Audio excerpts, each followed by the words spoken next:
Hi, this is Jodine from Jodine's Corner, and I'm sitting here at U-Space Gallery in Atlanta, Georgia, and I want to talk to you about 3 simple letters, HIV.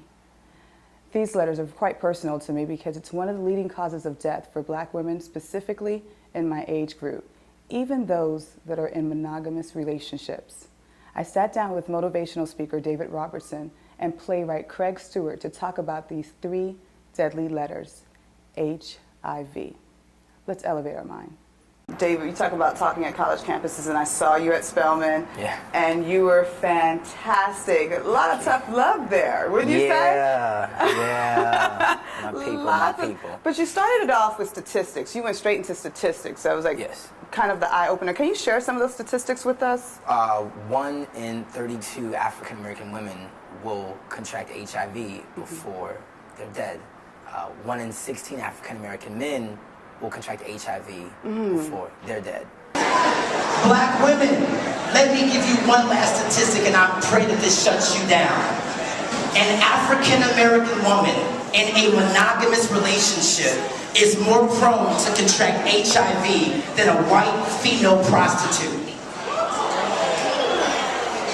You want to know why? Because a prostitute uses protection. When you said that yesterday, David, the tough love you gave to the Spelman students, it was funny because they all came up to you and they were showing you love, they were giving you hugs. I mean, is that normal? Do you normally get that type of feedback? I do, yeah. After you speak?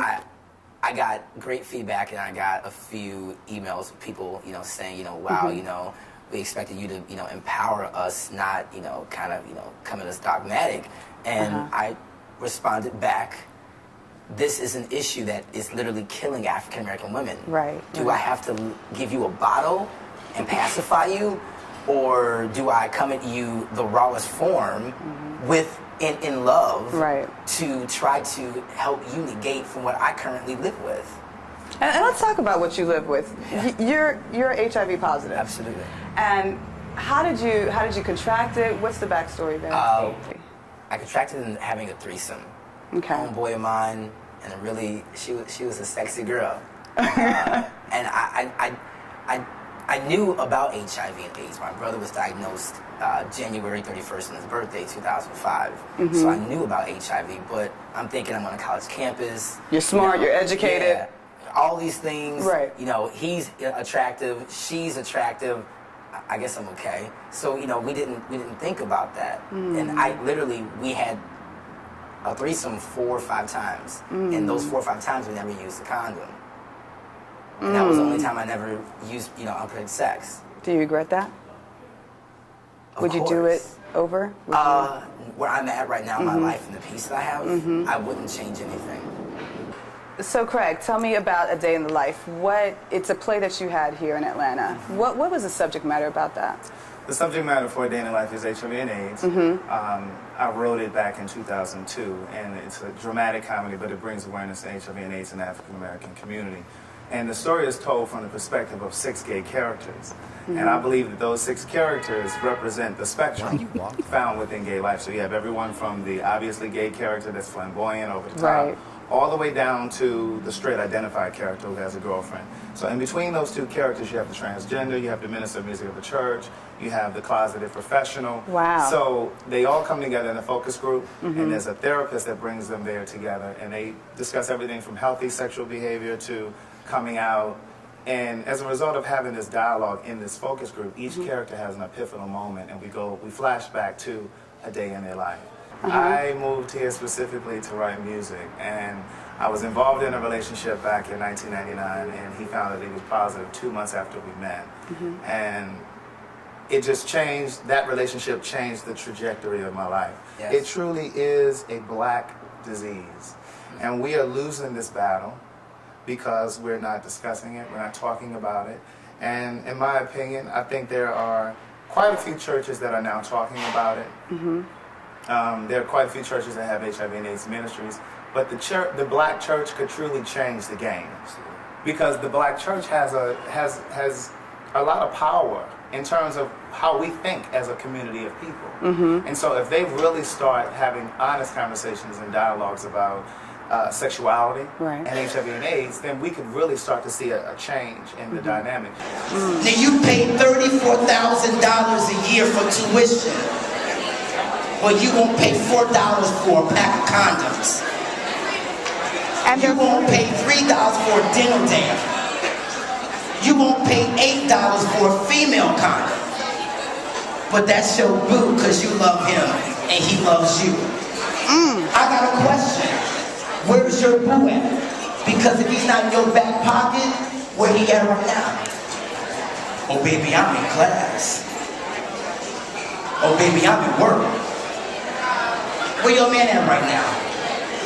Another thing too, you know, as I said before, women, black women a lot of times think that if they can eliminate the notion that they're dealing with a man that's on the DL or that's bisexual or da-da-da, and part of it is because of the media, Right. The way it's been portrayed and these fear tactics. I think a lot of women think that they're in the clear if they can really eliminate the fact Right. that their man is not bisexual or on the down low, and that's a myth. And because the CDC released information a few years ago, I believe in 2007, saying that the number one way that black women are getting infected is through heterosexual contact, not through sex with a Right. bisexual man. Right. So a lot of women black women who are single, and what's also perpetuated in the media is there's a lack of black men, good black men. So you have a lot of black women that are dealing with men that they know are cheating, but they stay with them because there's a shortage of men. Or they stay with the man because he's paying the bills. Or they dealing with men who have 2 and 3 and 4 and 5, sometimes different babies' mamas. So we have to really be honest about this conversation, Right. because it's not just men on the DL that are infecting black women. So we really have to have an honest conversation. And that's what I was saying that we're not doing in the black community. And that's why our numbers are rising. If you only had one more day to say these words to our community about HIV and AIDS, what would you say? And if you could share that information to the community on Jodine's Corner, what would you say? We are strong people, and we come from a strong people, and we come from people that survived slavery. We come from a people that came through civil rights and Jim Crow. And it would be so disappointing if we allowed HIV or AIDS be the thing, the vehicle that just takes us out. And so I think that this is one of those things that's preventable, and we have to really start being proactive and do our part. David? First and foremost, the Bible says that my people perish for the lack of knowledge. And it's sad to see such an incredible group of people dying because of a lack of knowledge. HIV means to clinicians, to doctors, to everyone else, human immune deficiency virus. But HIV means to me helping innocent vessels. I stand on hope, which is expecting greatness, but hope to me means helping other people evolve. My desire is not to become dogmatic, but to make sure that you live and live more abundantly. That's beautiful. Well, I can't thank you guys enough for sharing your experiences with us and sharing your work. I want to see A Day in the Life on tour. Yes, I'm working on it. I want to see that happen, and I want to see you more often. Absolutely. Spreading the gospel about HIV. I appreciate you guys for that. Thank you so much.